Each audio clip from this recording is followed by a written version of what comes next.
நான் கொஞ்ச நேரம் தனியா இருக்கணும். தயவு செஞ்சு தனியா இருக்க விடுங்க. இப்ப எதுக்கு நீ கோவப்படுற? போதும் ஆதி, எல்லாம் தெரிஞ்சும் தெரியாத மாதிரி கேட்காத. இப்ப எதுக்கு பாதி சாப்பாட்டுல இருந்து எழுந்து வந்த? எனக்கு பிடிக்கல, அதனால சாப்பிடல. இத கூட நான் உன்கிட்ட கேட்டுட்டு தான் செய்யணுமா? புரிஞ்சுக்கோ ப்ளீஸ். அதேதான் ஆதி, நானும் உன்கிட்ட சொல்றேன். எனக்கு ஒரு விஷயம் பிடிக்கலன்னு உனக்கு நல்லா தெரியுது. ஆனா நீ அதை திரும்ப திரும்ப பண்ணிக்கிட்டே தான் இருக்க. சரி ஓகே, நீ உனக்கு பிடிச்சத பண்ணிக்கோன்னு சொல்லிதான் நான் வந்துட்டேனே. என்னால அதெல்லாம் பார்த்துட்டு இருக்க முடியாது ஆதி. Mitra, I'm sorry. ஏதோ ஒரு விதத்துல நான் உன்னை கஷ்டப்படுத்திட்டே இருக்கேன்னு எனக்கு நல்லா புரியுது. நான் கஷ்டப்படுறேன்னு உனக்கு தெரியுதுல்ல. ஆனாலும் உன்னை மாத்திக்கவே முடியல. அதானே சொல்ல வர? உனக்கு எப்படி சொல்லி புரிய வைக்கிறதுன்னு எனக்கு தெரியல. மித்ரா, நீ ஏன் வேற ஒருத்தரை கல்யாணம் பண்ணிக்க கூடாது?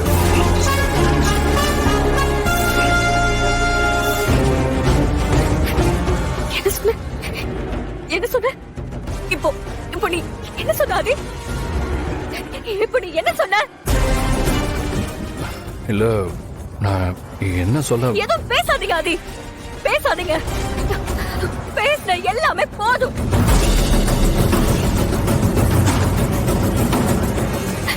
இப்படி ஒரு வார்த்தைய நீ என்கிட்ட கேட்பன்னு நான் சத்தியமா எதிர்பார்க்கவே இல்ல. என்கிட்ட எப்படி ஆதி உன்னால இதை கேட்க முடிஞ்சது?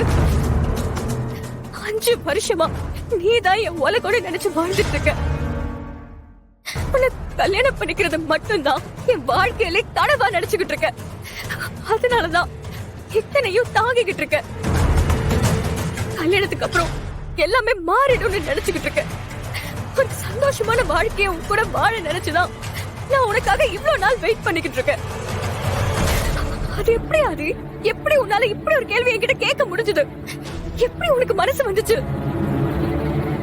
இல்ல, உனக்கு பொறுத்த வரைக்கும் நான் அவ்வளவுதான் இல்ல. என் மேல எவ்வளவு அஃபெக்ஷனா இருக்கிற மித்ரா கிட்ட பேசாம உண்மையை சொல்லிடலாமா? சொல்லாம இருக்கிறது ஏமாத்துற மாதிரி ஆயிடாது. இல்ல மித்ரா, அது நான் என்ன சொல்ல வரேன்னா... எதுவுமே சொல்ல வேண்டாம் ஆதி, சொன்ன வரைக்கும் போதும்.